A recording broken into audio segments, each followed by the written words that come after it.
Hello, this is Ian Austin, and you're listening to another edition of Friday Night Fright. The fright on your Friday night, y'all. And it's going to be a good one tonight because we are going to recap the first half of Zombie Flesh Eaters 2. We're going back to old school, baby. First episode of the entire podcast, Zombie Flesh Eaters. Now we're covering the sequel, and it's great because I've never seen this before. So I'm very intrigued by it. At the same time, we'll be doing movie or porn, and the title of the movie we'll be watching be revealed in that section when I scroll through Amazon Prime. So that'll be fun. And top off, the main event this week, Friday Night Fright, covering Hannibal, the series, episode 4 of season 1. That's going to be tight. It's going to be amazing. So tune in, tune out, and remember, you got a fright on your Friday night.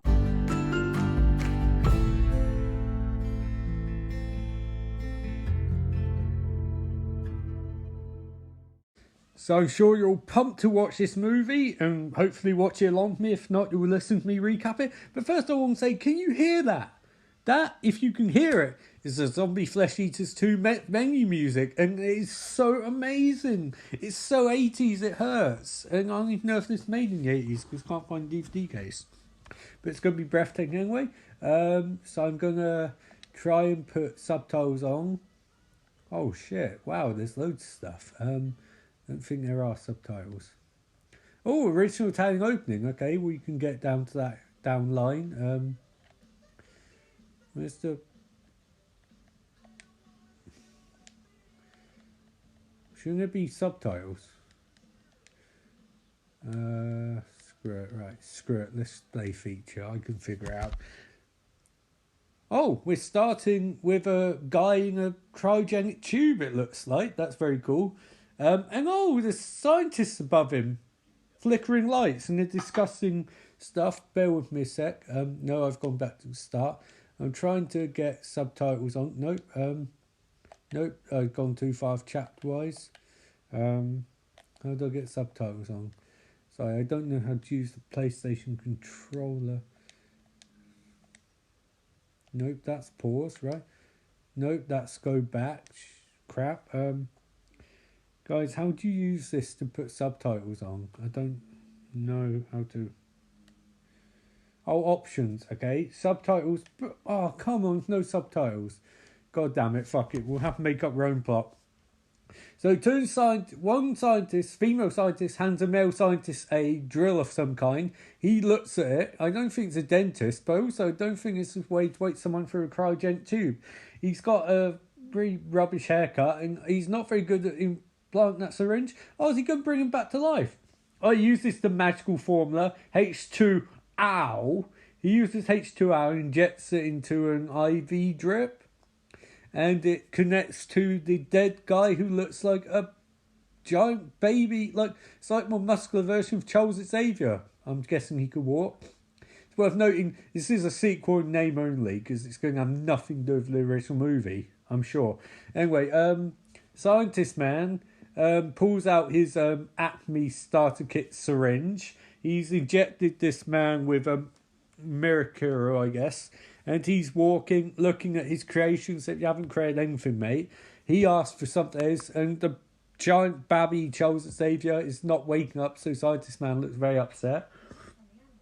And Charles, nope, they're having a prophetic discussion. I can't really hear it. Babby Charles say, oh, his mouth's moving. I guess they've activated the telepath. Oh, his eyes open. His eyes pop open. They've resurrected the dead. Except he didn't look dead. He just looked unconscious. I have an Astor Eau Grey. And oh man, baby Charles Xavier's freaking out. He's spazzing. He's the force. The scientists look very concerned. Oh, doctors, whatever. So he's like, let me have the cryogenic tube. They're like, no. He's gurning. He's gurning. They look, they're about to throw up. He's throwing up green goo. Oh no. The female scientist can't handle it. She's hysterical. I remember this bit from Prometheus.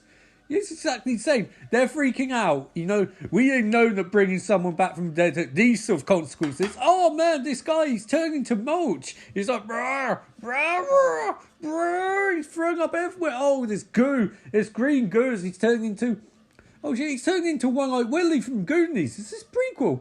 Oh no, now he's turning into the dude from RoboCop got hit by a car. He's they're freaking out. They're like, oh look, they're vets. Oh no, now he's turning into one of the vegetable trolls from Troll 2. And woman screams, oh he's Stu.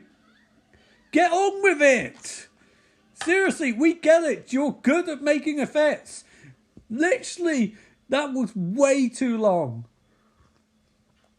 Oh no, he raised up and smashed his head through the thing. And he's a green zombie. Oh, he's like, he turned his mouth and he's, and now we're at HQ. Scientist Man is Dr. Man. Dr. Scientist is on phone. He's saying he's letting the team know that he's messed up, you know. He's created, instead of trying to create a new Swamp Thing, he's created a Simon Grundy Eye of Enchantress looking thing. Faceless ones. I don't know. He's like, you know, we made a mistake. We thought we could create Swamp Thing to kill all the Black Lanterns, but we made a mistake. We should not use Baby Charles Xavier. Teenage Baby Charles Xavier. Oh, and now it's the opening credits. And there's a helicopter. Franco Guardenzi presents. Oh, that music. Yeah. Yeah. Dance, everybody. Get your groove on. Movie by Lucio Fulci. Billy Dillon make it. Oh, there's armed soldiers. And it's like, it's a game. What? Zombie 3. A sequel, Zombie 2. A sequel to Dawn of the Dead. The Italian version of Dawn of the Dead. And with Duran Sabrafian as a Jeep car of some sort, rolls up to a gate and it's casually let in. I guess the zombie apocalypse is not where it's cracked up to be. They talk to people inside the car, take their license and registration, and it's great. I think this movie's going to limp to 50 minutes, to 90 minutes. I'm just saying it now. Starring Alex McBride. With Uli Rentire, Marina Loy, Deborah Bergami, Andy Cotler, Alan Collins. Oh, it's too slow. Helicopter's back. Michael Bay, eat your heart out. They're really dragging these shots out. Dr. Scientist is looking at a field. Story and screenplay by Claudio Fragasso. Amazing. More shots of a field. Shots of the water. From inside the helicopter. Inside a bunker. We're walked down corridor. Editor Alberto Moriani. AMC brackets. They're still walking down corridor. Director of photography Riccardo Grassetti. AIC. They're still walking down the corridor. More walking. They walk past the door and into another door. And the soldiers follow. No, it's a lift. And the door's shut behind them. They're going up or maybe down. Back to the car. Special effects makeup Franco de Girolamo. Why is this back to helicopter? It's flying. No, it's about to land. Music composed and conducted by Stefano Minetti. Dr. Scientist looks after helicopter. From inside helicopter, we see the dock. Wait, why is there a dock? They get out of the lift. They walk down another corridor, flanked by soldiers. The lift door shut. Back to the truck. Flora Film production. The truck comes to a stop. Directed by Lucio Fulci. The truck continues driving, despite the fact I said it came to a stop. Riveting back to a helicopter, which is landing. Back to scientists and soldiers. Scientists and soldiers walking outside.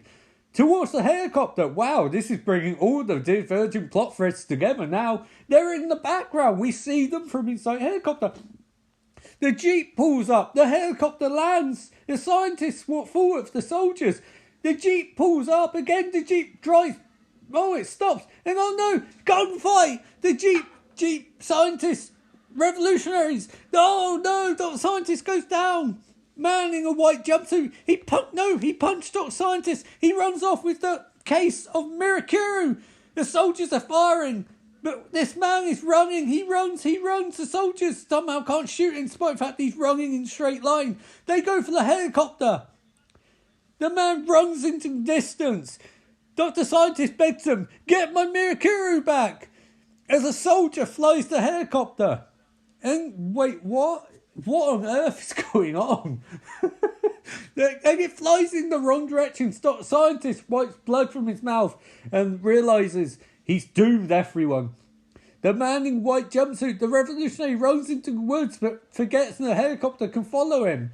It slowly pursues but doesn't catch much growth on him. He runs into the jungle. No, he's running on the outskirts of jungle. And oh no, is he shot? No, he rolled through after with the bullets, but he lost his hat. He's running for freedom. The sniper from the helicopter aims and misses. Misses again. He's just too quick. The man is running. If he gets in jungle, this is all over. Helicopter's firing.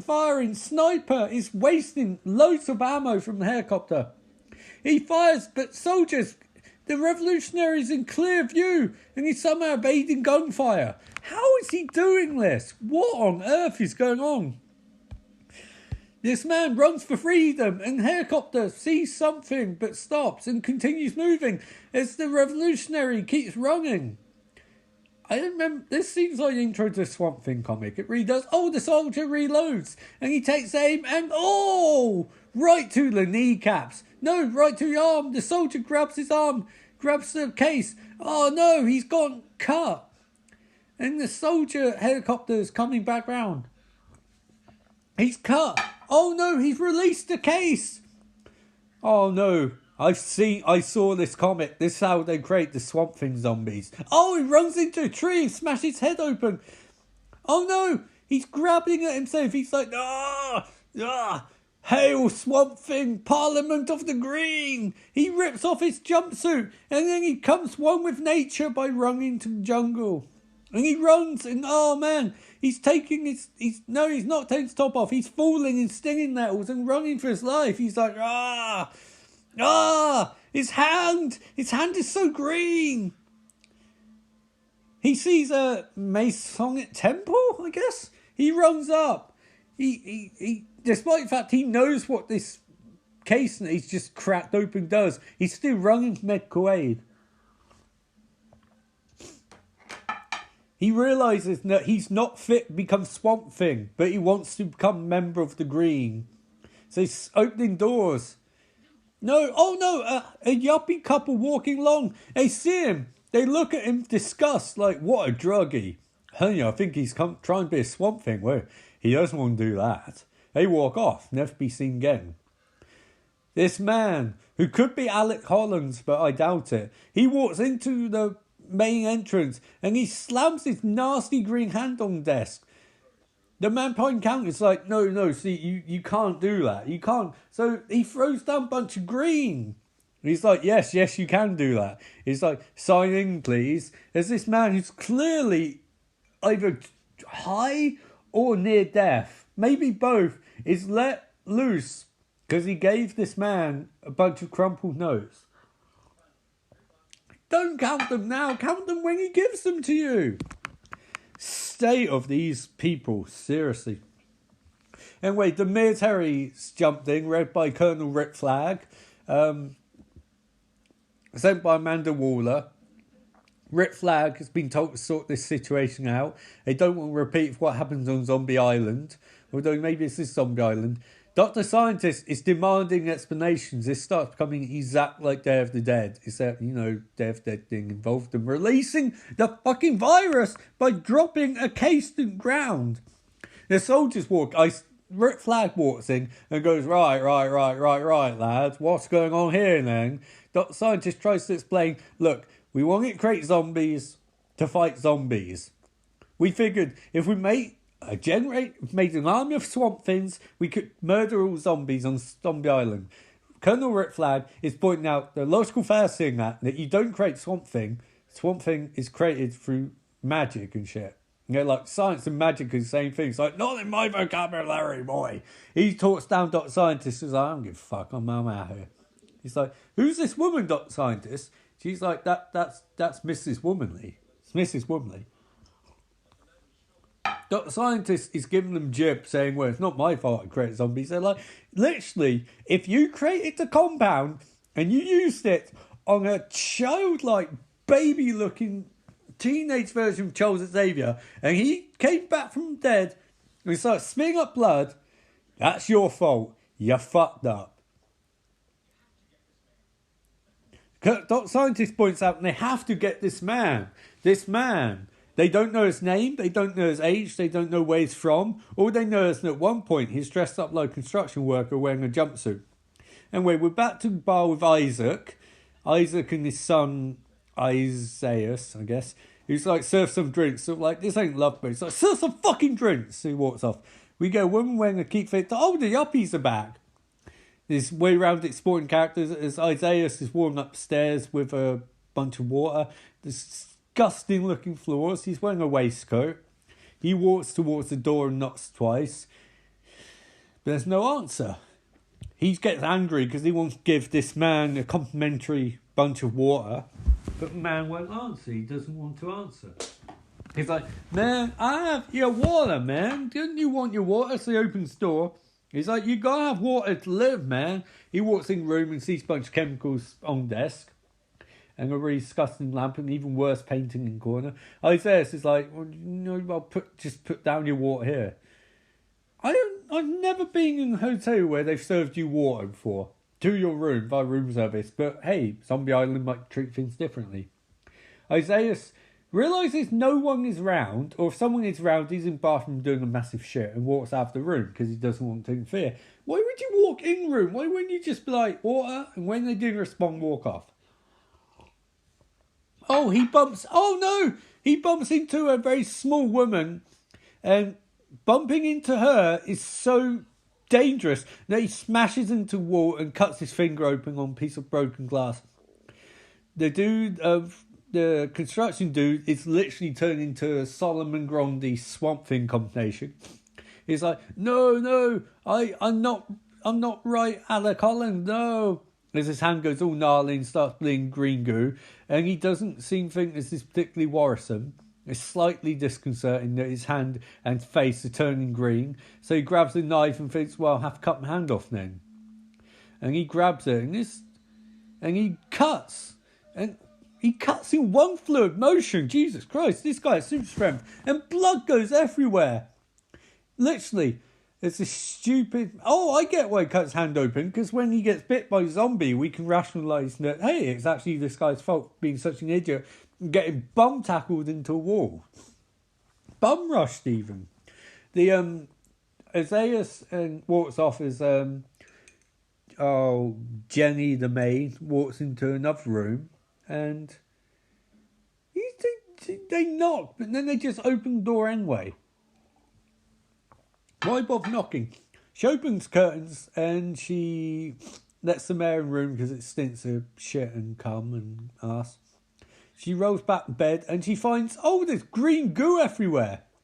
She hears noise from the bathroom, green goo and blood. She hears noise from the bathroom. So like, are you okay, mate? And there's no reply. She's like, mate, you alright? She opens the door. She's like, mate. And she looks and she sees the blood, but doesn't seem, and hand in sink, but doesn't seem very concerned.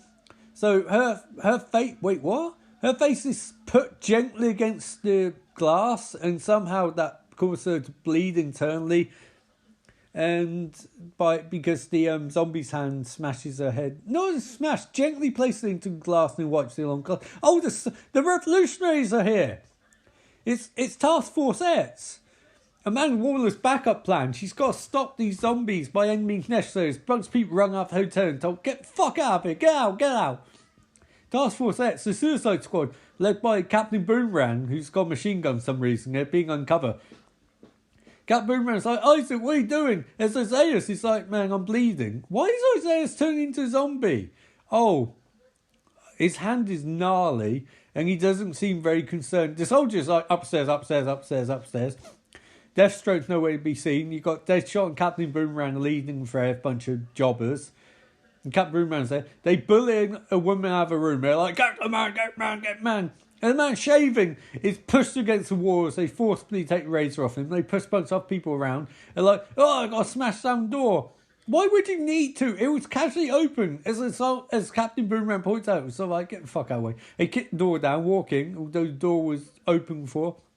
They see blood and green shit on bed. They look towards the bathroom.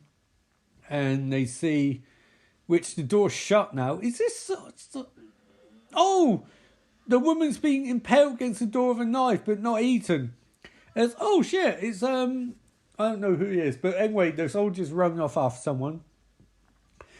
Captain Boomerang puts his mask back on, so they burst into a room, and they find a dead body and some disgusting clothes. And oh man, the man's face has been turned mulch, as we're back with the army boys, led by Colonel Rick Flag, who's talking about Death Zone.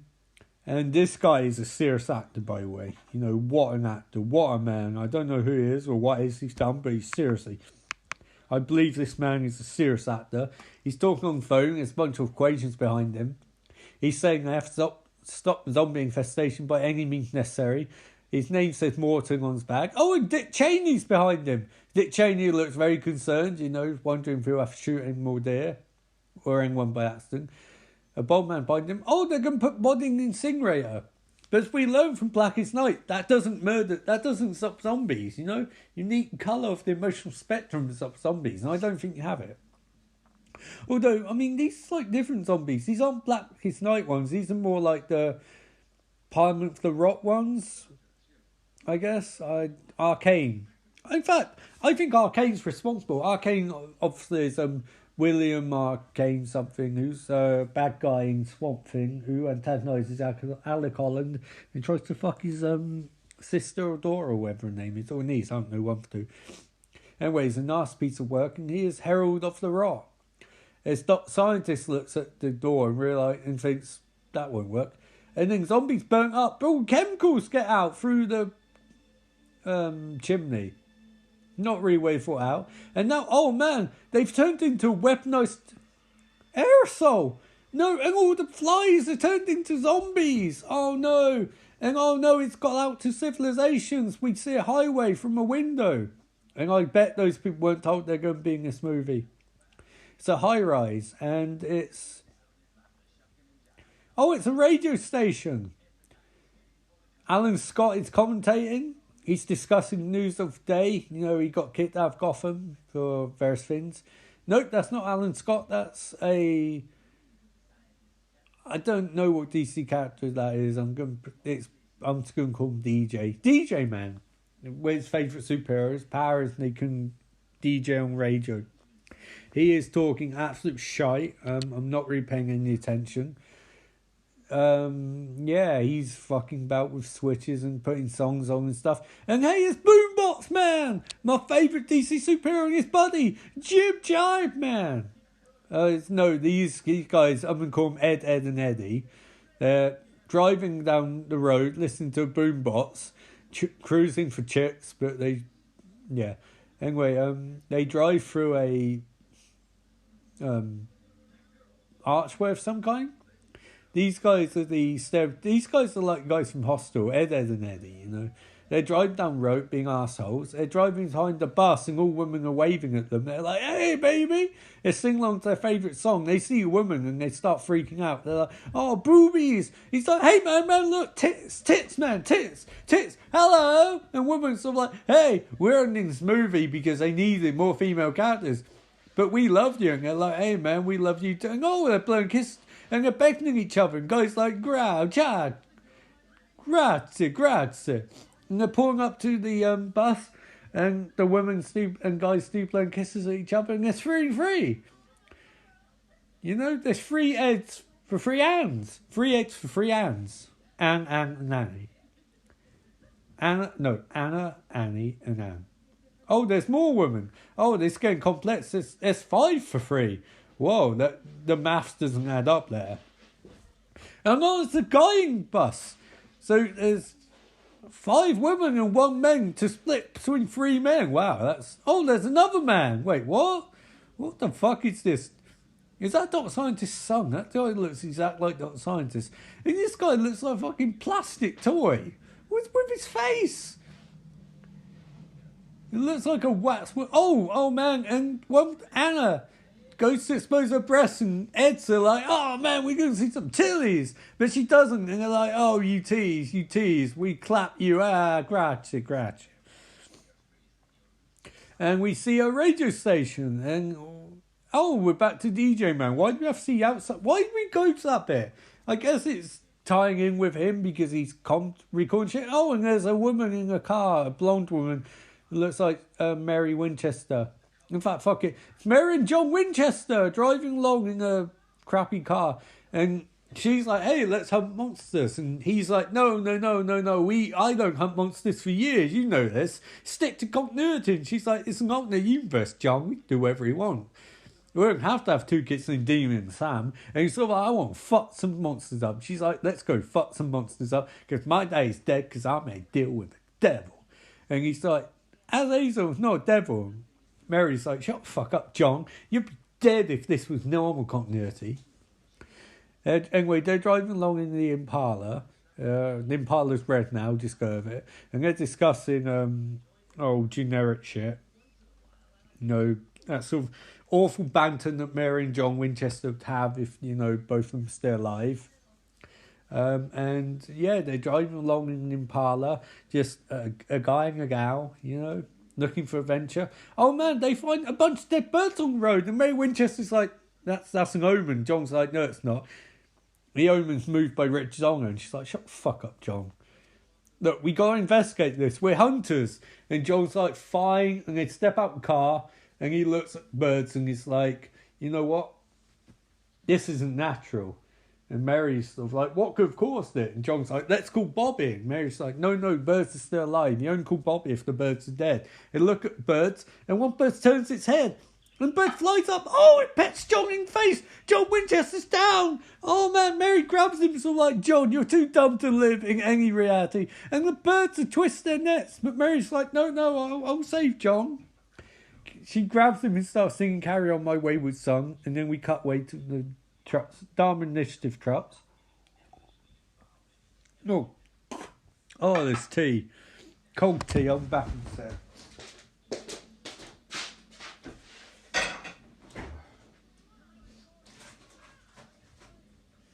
Oh, sorry guys, the tea was cold. So Dharma Initiative. Oh, the birds are flying. And, oh man, wait, what? Budget Tom... Oh, the birds are attacking Tom Hansen, the Annies. And it's Tom Hansen, the cast of that thing you do. Oh, man, the birds are everywhere. The birds are attacking everyone. And can I say quickly, I want to be serious for a second. This was advertised as Return of the Living Dead style. This is nothing like Return of the Living Dead. And the birds fly everywhere. This is like Birdemic. The birds fly into the sky as the Annies have all been bitten, except for one. And it's like, save me, Ed, save me. And he's like, well, no, I don't want the other ones. He's like, please, Ed, save me. So like, zombies, I can't fight zombie birds. He runs in the truck as the Eds follow. And then we cut to an abandoned motel. Seriously though, this was advertised as being Return of the Dead S. Return of the Living Dead S. It's really not. Something's growing from John Winchester's face and not his nose. It's off pissing blood and ooze. And Mary's like, John, maybe if I make a deal with the devil, it'll bring you back. Actually, then she follows up by saying, look, John, if you agree to be vessel for the Archangel Michael, they'll solve all of this. And John's like, no, I can't. My boys. Mary's like, they're not alive in this continent. John, just let the Archangel Michael in. So I can't. So she's like, for fuck's sake. And she goes looking for something to cut his face to bits with. Got the wind away. Mary Winchester's in an abandoned gas station. And she's walking around calling for aid. Mary, you're not a very good hunter. I know she's not in the actual show Supernatural either, but this is really bad. She's calling for aid. No, it's not really Gondor calls for aid, is it? She's begging for assistance like an arsehole.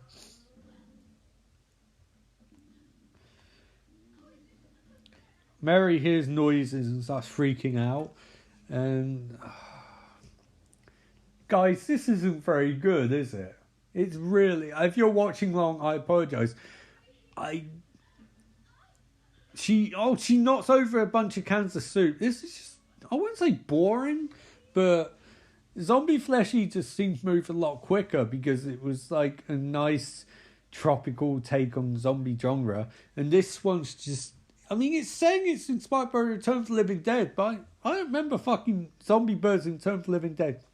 Mary puts her against the wall, and it's like count seconds until the zombie smashes through the door. She sees the door open and stupidly walks towards it. She walks inside, and there's no one there who could have opened the door. So I guess what fucking wind did it? A bunch of ghosts. She looks round, calling afraid, as a bunch of green light hits her face. UFOs? She sees something in front, probably a green strobe light aimed straight at her. She starts looking weirdly as fucking... Why is the screen gone green? What is going on? Fucking Simon Grundy stumbles towards her and starts talking. Oh shit, that actually does look like Simon Grundy. He starts crawling towards her and she sees a bunch of bodies on ground decaying. And Simon Grundy kneels and somehow there's cobwebs in front of her now. There weren't like 2 seconds ago. How did she not notice them? She gets caught up in all cobwebby shit and shrugs it off. As you think Mary Winchester would be borderline okay at hunting? She's bloody awful. This is the worst version I've ever seen. She sees something move on ground and she kicks it and there's nothing there. So she kicks the cover off and then kicks again. There's still nothing there. And she looks confused for a second. Simon Grundy grabs her. He's connected to a bunch of chains. She pushes him away. Or tries to. He's really got a gripping tight. He's chained up. She pushes him back. Why is he chained up? He pulls down a bunch of ceiling shit on top of himself as Mary falls back into a bunch of conveniently placed cardboard boxes. She crawls backwards as music starts going insane. One of Simon's buddies comes up and starts smashing her with a... Why the fuck is this footage sped up? He's trying to hack her bits with a machete. What the fuck is going on? Smash. Machete's footage speeds up again. What the fuck is going on? The footage keeps speeding up randomly. As this zombie's trying to murder her with a machete, he smashes into a petrol pump, but petrol burns his face. Mary runs back, realising that's 4 minutes of footage sped up to something like 30 seconds. She's reaching for the keys. No, she's got a lighter, and she throws it at the open gas patch and sets the entire gas station on fire and drives off in Impala as quickly as she can. John bleeds death in backseat. Simon Grundy burns, but he doesn't die. Oh shit, the explosion. That's quite a cool explosion though, to be honest. But Mary drives away as quickly as she can, which is a good idea considering you just set petrol station on fire. She tells John he'll be alright. John's like, let me die. And she's like, no, not until Michael has his way of you. The Archangel Michael at that. The petrol station explodes into a ball of fire. As, we're back with the Dharma Initiative and Dr. Scientist. He's pointing at shit and the woman is pointing at shit and I'll call her, I don't know, Becky Quo, why not? Becky Quo is like, no, look at the diagrams, look at the science. The scientist's like, no, look at the medicine. Science, medicine. They point out, this isn't really man of science, man of faith. We're both scientists. We're just arguing about that type of science. The scientist goes up to Rick Flag, so like, fuck you, Rick. Fuck you. It's not my fault. Fuck you. Rick Flag's buddy is like, no, it literally is your fault. The dictionary definition of fault is man who causes shit. You have caused this. It's dead shot in background. Dick Cheney is like, what? Oh man. Dr. Scientist is like, look, if we cut it, it'll die. Rick Flag's like, you fucking idiot. Why are you shouting at me? You caused this. I've been sent in to solve it. All I want to do is come to a compromise. Scientists is like, use science to stop it. Science, man. Rick Flag's like, no, see, we'll kill it because you created it and you shouldn't have. He sits down, so like, look at the board behind me. Death 1, 2. Death 1, 2, we're going to create a weapon that can murder all zombies. Rick Flash is like, you don't know. No, Dr. Scientist. I'm like, you don't know what you're doing. Science! Rick Flash is like, what the fuck is wrong with you, mate? Look at the diagrams behind me. That is mathematics. I have been a part of your science. It doesn't work. We have to murder everyone. Dr. Scientist is stuff like, you'd have to nuke the ground they walk on. And he's like, we'll do it if we have to. As Becky Quinn's background's like, I'm very concerned by both of you. And then we cut back to the Sweet River Resort, I guess. And there's pubes everywhere. And this is absolute shit. This is fucking rubbish. The Ed, and Eddie pull up with what remains of the Ang Brigade, which basically, oh no, it's all of them. It's a bunch of hippies. Oh, fucking, I can't keep track. There's so many characters and they're all so bad. Where's the Doctor from the first movie? Who was all, I know he died and turned into a zombie, but he was fucking awesome. He clearly hated the movie, but his performance was so good. And this is just, this is corrigible. And this is your reward for me getting 2,000 hits. I'm reviewing Moving. In the first 30 minutes, I say the words, that fucking rubbish, unironically. One of the women is bleeding green goo, and Ed looks at Annie Oakley, I guess, and so like she's going to die, and they're like, hey, Eddie's still like, I'll make a phone call, but then he pushes Ed, a second Ed, to make the phone call. Who's he going to call? Probably Ghostbusters at this point. State for this movie. Oh, it's so bad. I am really suffering.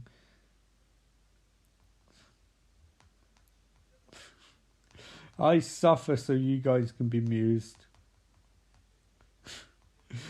God, I really know how to pick them. This is so bad. And I was critical of Zombie Flesh Eaters first time I saw it, but at least that had a bit of pace to it. This is just, it's like they've got twice the number of characters, and I don't know why it's being advertised. It's being Return of the Revenge of the Living Dead, or Return of the Living Dead, what the fuck it was. It's nothing like that, and I didn't really like that movie either, but at least that was something a bit different.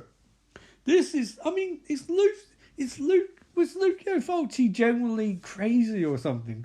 Because his response to Dawn of the Dead was to set it on a tropical island in the Caribbean, right? That was his response, and not have any hint of any social message beyond these zombies and might be Spanish conquistadors among them.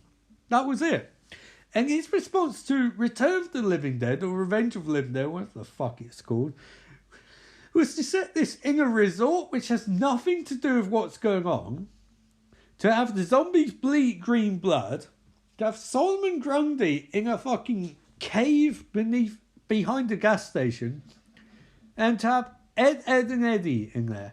And I don't understand. How did he get a gun? Are these guys in the military or something? I guess they are,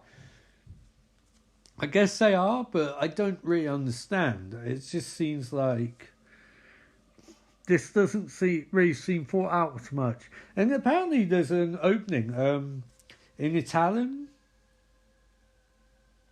But, I mean, I don't know. Oh, shit. They're going always shot a hole in wall, and it's opened up a gateway to Solomon Grundy's fucking rape cave, I guess.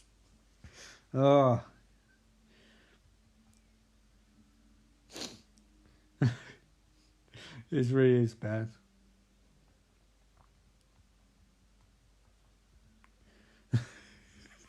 Ed is just, what an idiot. Solomon Grundy and fucking Arcane. Oh, he almost pulls a gun on Eddie. So like, lower your gun, Ed. Don't be a Eddie. I don't understand. That joke's terrible. Anyway, they find a bunch of military guns. They give one to fucking Alec Holland looking motherfucker. And he's like, I'll follow you. Do any of these characters have any characteristics? Oh, we're back with oh shit, I can't keep track of names. Female character 4 who's bleeding profusely from head and also bleeding green. I can't believe this podcast has 2,000 hits, by the way.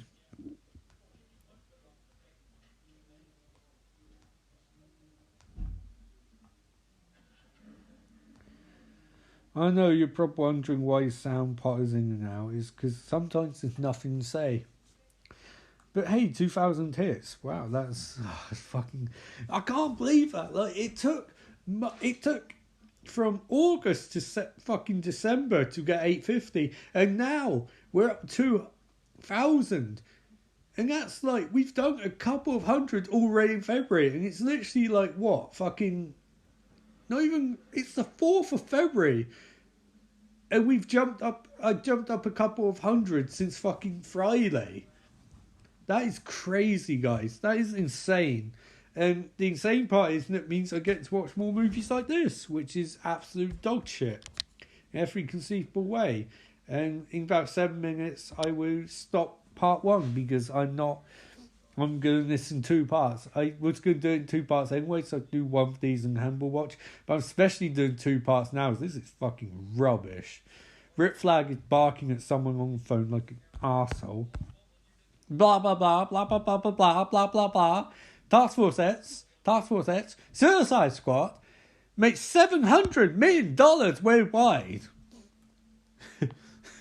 It's fucking Ed and...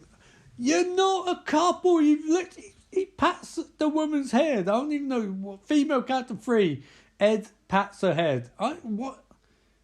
I don't know why you're doing that, mate. You've known her for 2 minutes. Literally, they haven't had one single scene prior to this point. I'm sorry, I'd love to have this more of a DC comic book vibe, but I'm running out of fucking names because there's so many characters and they're not being introduced properly. Oh shit, but that's a gnarly hand. That's a demonic hand. That's like a really creepy hand. It's like red and black and charred. Anyway, fucking Ed and female character 3 are pulling up in a Jeep. I don't know where they keep finding these fucking trucks. And I don't know how big this fucking resort is. But it looks like shit. And the lens, someone has smoked the Wii camera lens is back. The thing, it really does look like you're high as fuck watching through a camera. That's what it looks like. But I'm not high. If I was high, this might be more enjoyable. No? And they put up the engine. This fucking lens filter is pissing me off now. Seriously, it was colourful a second ago. Did they just Did they just not put any effort into this? What is this? Is this the movie equivalent of a podcast made by a 34-year-old in Aylesbury, England? I think might be. Ed is taking off his clothes. Seriously, it's like someone smoked a bunch of weed. It's like everyone on crew was smoking weed and they didn't give a shit that the fucking fog was covering the fucking image. What is going on? This is actually atrocious. Right. The one thing you say about some Flesh Eaters is that it had a clear visual style. A very cool visual style. This is absolute trash in every conceivable way. I'm not mincing my words. Look, I was very cruel last week towards, and a couple weeks ago towards Bye Bye Man. And I understand that and I apologise. But as cruel as I was to that, at least it looked like a fucking movie. What the fuck is this? This looks more fogged out than the fog by John Carpenter did. And that movie literally was designed to look foggy. This looks so awful. It's terrible. Is that water? I can barely tell. There's so much shit in front of the frame. Like, there's fog everywhere. And then when you have steam, like the guy fits in car now, when you have steam, but the entire frame looks like it's fogged up. Like, I just don't, this is so ugly to look at. And she's climbing a brick staircase, the shortest staircase ever. As crap music plays. My God, man.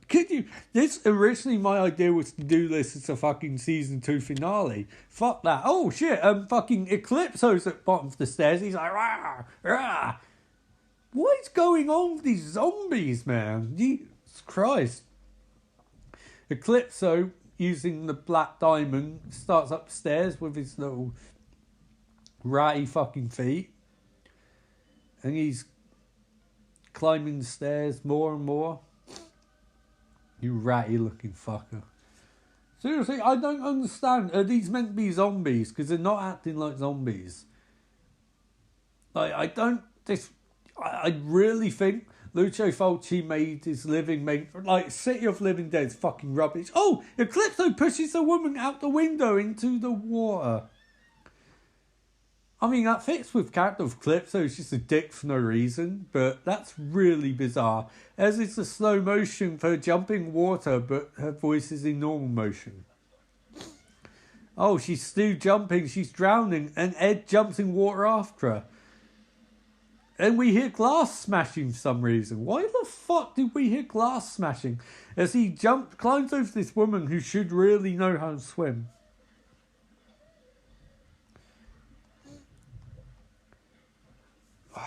Right, okay. 2 minutes from 45 minutes and I'll turn this off. No, I assume there's going to be like 4 minutes of credits, so I have to turn this shit off. Exactly 90-minute mark. And it's this shit. How did she lose her legs? Seriously, how the fuck did she lose her legs and turn into a zombie? She was thrown out of a window and now Eddie's trying to hold her off as she somehow become a zombie. No? It's like, what the fuck is going on? He pushes her back into water. Right, sorry. Surely he becomes a zombie now.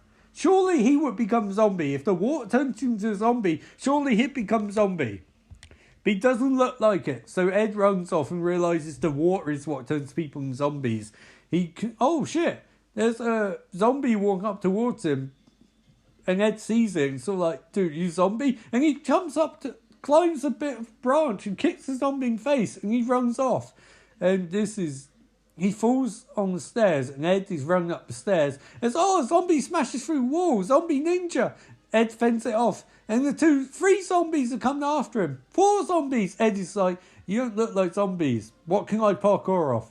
He bats up, setting up the next parkour spot. Zombies are approaching. Ed's climbing up, and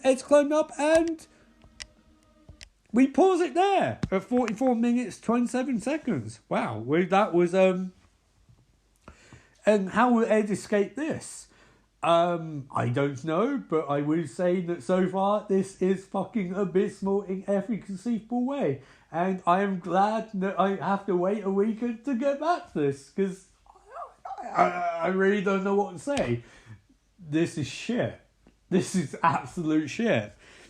I've never thought I'd say this, but I'm really looking forward to Movie or Porn being used as a breather section this episode, and I'm going to do Movie or Porn. You'll be seeing that shortly. I'm going to pause, and you'll get Movie or Porn straight away if you listen to this live or live-ish. For me, I'm taking a fucking break because this was fucking atrocious, and I need to get something to eat and clear my head because what the fuck? What the fuck? You know, like 2,000 hits. Zombie Flesh Eaters, the first episode I did got 100 hits. I almost don't want this episode to get 100 hits because if this got more than that, you guys would be seeing man realise that his dream of coasting on zombie movies and Campbell movies was dying because they're all shit. Most of them are shit. Anyway, Movie or Porn coming up next.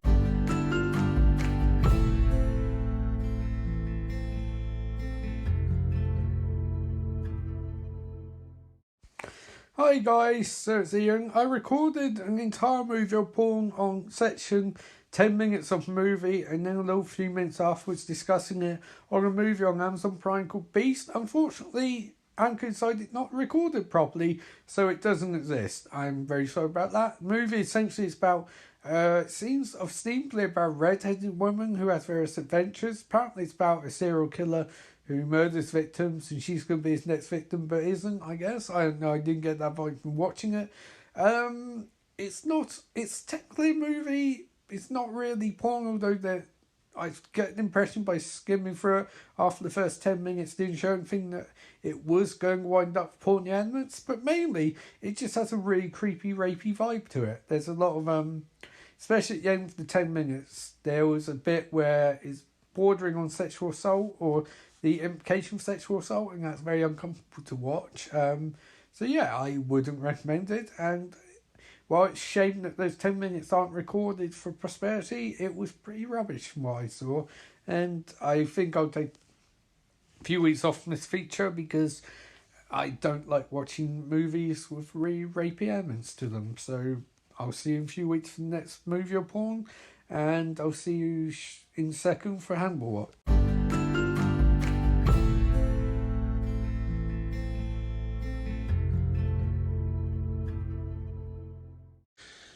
Hi guys, so I also recorded a full-on episode of Handball Watch, and guess what? It decided to only record 3 seconds of it. So I watched episode 1.04 of Handball, and honestly, I don't really want to recap that again. So unfortunately, the episode's going to be a bit short this week.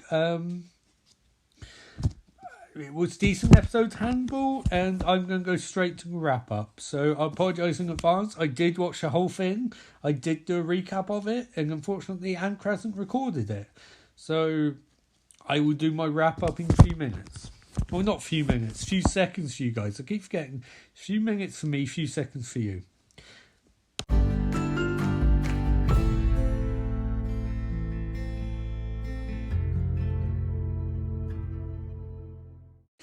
Yes, I think that episode was the ultimate example of technical difficulties. Movie or porn, 10 minutes recorded. Fuck all actually recorded because of Anchor having breakdown. 1 minute 24 instead of 10 minutes. And insert Handball Watch here, which was going to be Handball Watch, which was going to cover 43 minutes, but unfortunately didn't record either. So that segment's only 47 seconds in length, so this episode's going to come under an hour, which I'm sure some of you will be very relieved with. I won't stress, I did watch Handball. I did watch the entirety of episode 4 of season 1, and unfortunately I made a lot of good jokes and it didn't record any of it, so shit. What can you do? So I apologise in advance for that. Next week is going to be the finale of Zombie Flesh Eaters 2. And hopefully you'll fucking record the Handball Watch next week. Until then, this is Ian Austin signing off, saying, remember, life is beautiful.